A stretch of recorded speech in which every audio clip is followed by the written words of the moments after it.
Alright, time for more conversation about electron dot structures, and this will now continue into compounds that include hydrogen and second period elements and how they're going to form in a predictable fashion. So if you pick a simple one from the second period, take carbon, and we have more than one this time, how will we be able to predict and make sense of their structures? So two carbons, they're each going to have 4 valence electrons, and 6 hydrogens with single valence electrons can be put together in making a compound that we've already named as ethane. 2 carbons as a single bonded structure with only other hydrogens ends up with this arrangement. Well, how are we going to know what to expect with these compounds with a limited amount of information and experience? The pattern is this.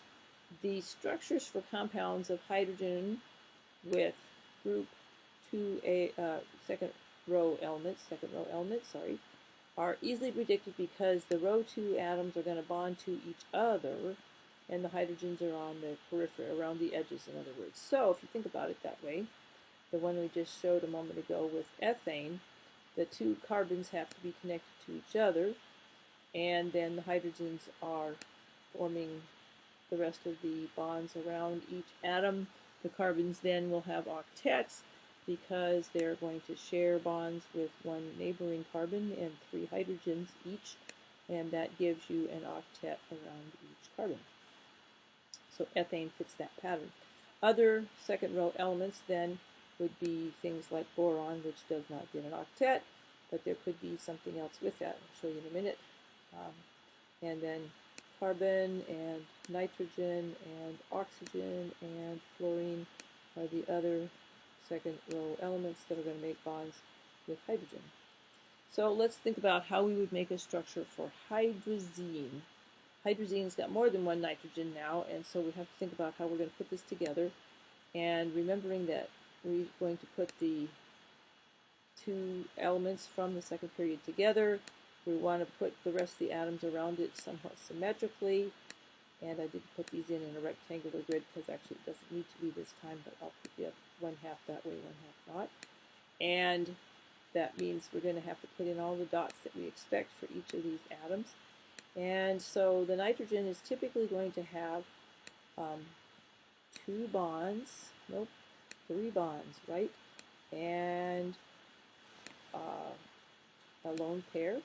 And so we'll put the lone pair in a funny spot here. That looks a little weird, but that's all right. And the lone pair for that nitrogen goes here, and then make the second and third bond for this nitrogen. So you get one single bond in the middle, and then single bonds between nitrogens and hydrogens. So this nitrogen has an octet, and the second nitrogen also has an octet. Hydrogens will only get a pair of electrons, a single bond as usual.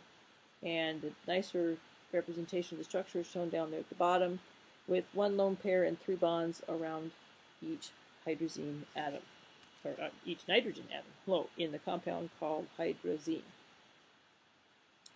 So if we're thinking in those terms, we can make sense of a lot of other more complicated compounds, realizing that octets are the general pattern. And when we do this, we can take something like an amino acid called histidine, figure out its chemical formula by simply counting up the atoms, and then we're going to be able to complete the structure, figuring out where the multiple bonds and lone pairs belong because of typical bonding patterns.